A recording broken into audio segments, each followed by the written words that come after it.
All right. Well,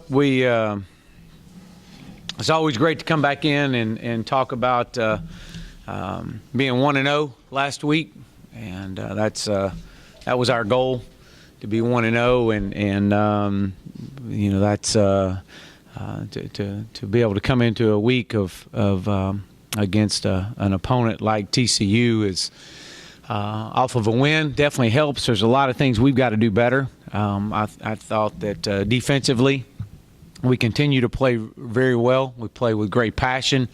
These guys are flying around to the football, creating turnovers, and I definitely think that you can look at the improvement of this football team by just looking at the end result of what last week was about. Because a year ago this time, it would have been it would have I don't know if we would have came out on the end that we came out with. The end result, because just trying to teach these guys how to win and overcome adversity. Adversity was all over the field, especially from the second half on the other night. I thought our culture did a great job of overcoming. When we had to have some mental toughness, we were able to withstand and lean on each other. I thought offensively had to lean on our defense. And that was definitely true. We haven't quite made the difference in special teams that we need to make at this point, and that's been a concern as well. But when we had to have a drive and we had to have a field goal to go up by 8 toward the end, we were able to execute that, and that shows you that we're definitely, this football team's improving, especially when you consider all the young guys on there. Biggest concern that I've got right now is obviously our red zone offense. We're really anemic in that area, very non-existent, and that's a huge concern. Not only when we get down there, we're not coming away with points, but we're turning the football over, and that's something that's got to stop. It has to stop in order for us to get this football team where we need to go. If there is a good thing out of that, it's definitely correctable. We've got to quit pressing. I think that Ben presses when he gets down inside the 15, 18-yard line, and that's something that we've got to hit a reset button, refocus on the moment, refocus on that one play at a time mentality that we so much live by, and quit trying to make things happen. I thought that our scheme is well prepared down in the red zone. We've just got to be able to execute, and that's attention to the details and the technique that we execute with. So that was a concern coming out of the ball game. But again, the great thing about it is we came out 1-0, and defense is playing extremely well. And as long as they can continue to play well, we'll get the offense fixed. That's what we do. That's something that we take great pride in, and we've always been one of the top offenses, red zone offenses in all of college football over the last several years. It's just we're just struggling right now. We've got a lot of young kids out there, but that's no excuse. We got to get it done. We got to get points. The name of the game is points. The name of the game is scoring touchdowns. And you got to eliminate your turnovers, especially in the red zone. That's costly because it takes points off the board. So with that, I'm extremely excited about where we are, the direction this football team is going. Got unbelievable respect for Coach Patterson and what he has done in his tenure there at TCU. There's not a better guy in the country at what he does, and their players have been in their system. They believe in their system, and from a defensive standpoint, these guys play exceptionally well. They're always one of the top defenses in all of college football, year in and year out, and it's not by just an accident. It's because of the coaching and the pride that they take in playing great defense. Offensively, they've been as explosive as anybody over the last couple of years. They've done a great job of putting their playmakers in space, and that hasn't changed looking at this year. Kenny Hill is obviously a transfer, being able to play in a game right just like this in his own backyard, coming from South Lake, and having recruited Kenny when we were at our previous stop. Phenomenal talent, a great competitor. This guy has won his entire career. Got an unbelievable running back in Kyle Hicks. And the wide receiver core that they put out there on the field is they definitely spread you out, a lot of empty. But they do a really good job of running the football. And what they do well. And they get these guys in space. Taj Williams is a dynamic of a receiver as we've been around. The Cavante Turpin, I know he went out last week, but I would imagine that he would be back and playing. But definitely sound. They've got some experience up front in the offensive line, led by their center. Their right guard is definitely a player. The Pryor kid, very 6'5", 350. So they got size up front, and again, what they do well. So with that, I'm gonna open up questions, and we'll go from there.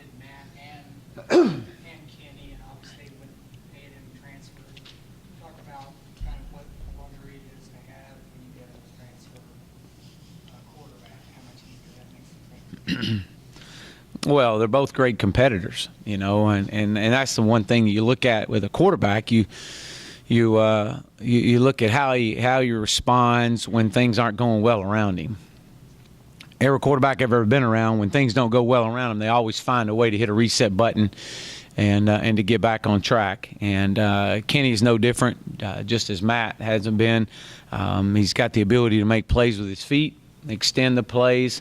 And as they spread you out from a wide receiver standpoint and get you isolated one-on-ones, and then if something breaks down, Kenny's definitely has the talent and athletic enough to cause you some mismatches. And but both of those guys are definitely great competitors. And but to be able to come in with experience, being a transfer guy, he's seen, he's been a part of going against some great defenses. So, this is they're going to do what they do. That's the one thing that you do when you get to this level and you get to your program established as they've been so established over the last 7, 8, 9 years. They've won on a consistent level, and it's because of they believe in their system and they do what they do. And, Coach made a change a few years ago offensively. These guys believe in it, and they've got the playmakers around them to cause some problems, as we saw last year when they throw a slant and they go for 65 yards on a 3-yard slant route.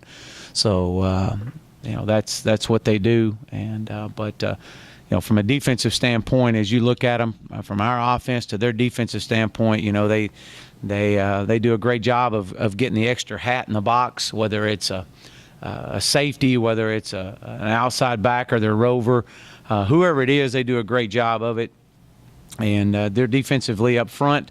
When you start looking at Josh Caraway, a senior, 6'4", 250, well experienced. Aaron Curry, 95, 6'2", 270.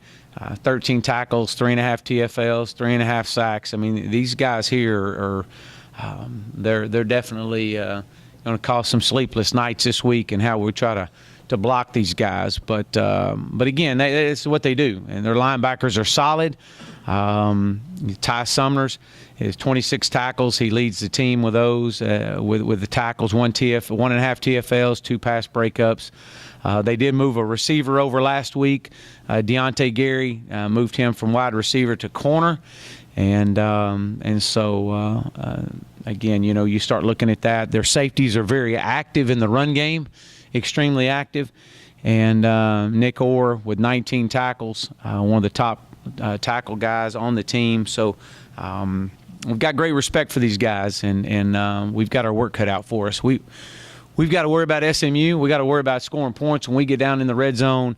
We got to continue to get takeaways, and we got to do something with it. We got to score points in the red zone, and that's points off of takeaways. We had, I believe, four takeaways last week and only scored 10 points. And man, it puts you into a ball game down to the wire when you're unable to score points off of creating turnovers.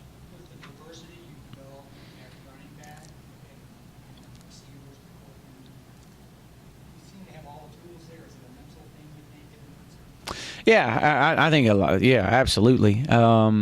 It's when you get down there and you got a young guy or a couple young guys out there, they try to press, and you just got to go play, and you got to let it. You got to, and we say it all the time.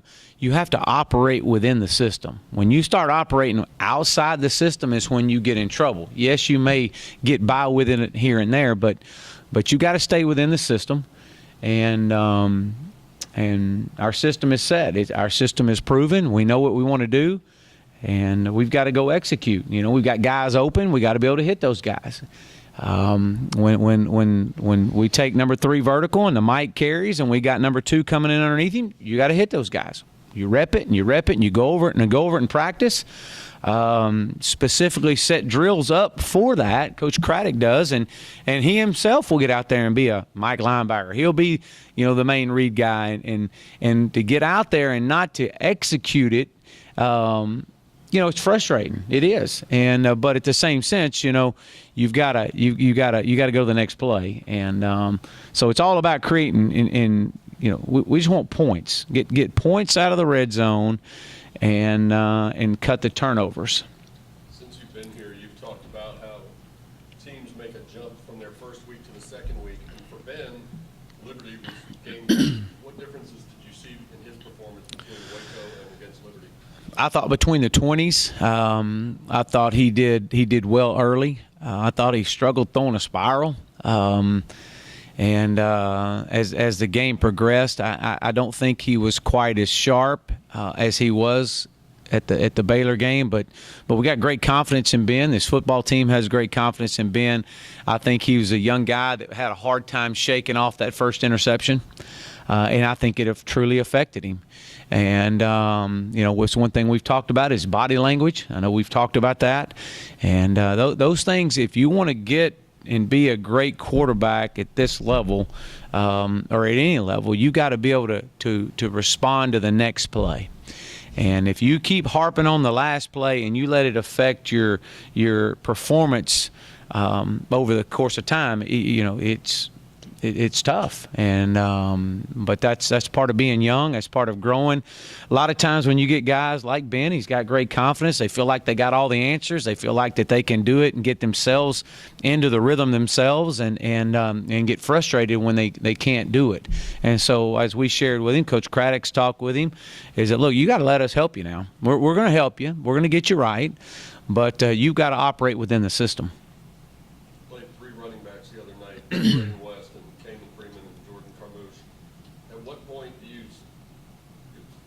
Someone like Braden's having a big night and rely heavily on him, and then abandon your plan of rotating the 3? Yeah.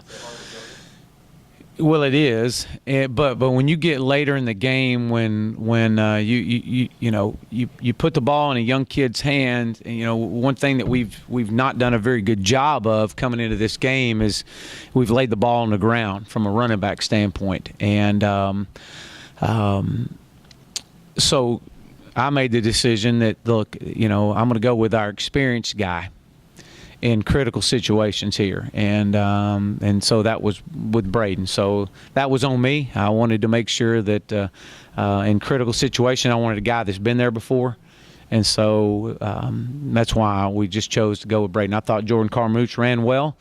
I thought Kamen wasn't quite as sharp as he was the weeks before, even though he ran hard. But when the game was on the line, I wanted the ball in Braden's hands, and that was by design. Is that a hard decision when he's the most experienced guy, but also the smallest of the 3? Yeah, it really is. But you go with experience. Experience trumps all that all day long, and that's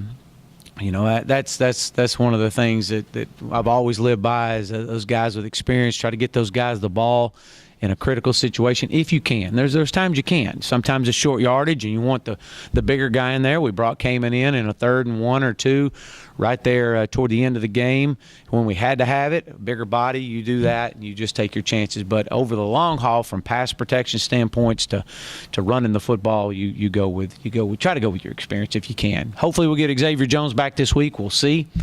Don't know if this is a nagging injury. Then we'll look at if this is something that's going to carry on through the course of the season. Then we'll have to make a decision on whether or not he's even going to play this year or not. So we don't know at this point. We'll wait and see. If he's ready to go, he'll play. If not, then we've got to make a decision at some point. That the last thing you want is a nagging injury that's going to affect you all year long, when you could have just said, hey, we're just going to hold you and redshirt you this year. So, but we'll see. We'll make that decision as it gets closer. Yeah. That's a great question. I'll go ahead and address that now with Nick. Nick will be having surgery. He'll be out this year, so he's done. It's unfortunate for him. He's such a great, put in a lot of time and a lot of effort, and but again, that's the game of football right now. Any other injuries at the Liberty game that you can update? Oh, no, I think that was it. I don't think we really had anyone else. I think that's it. I think everybody else will be back. We'll wait and see on Xavier. He warmed up, still just didn't feel 100% healthy, and so that was a decision for holding him. But hopefully he'll be back this week. But if not, then we've definitely going to. Carmucci is going to play, so he's in. He's going to play. You'll see him involved on special teams as well. But yeah.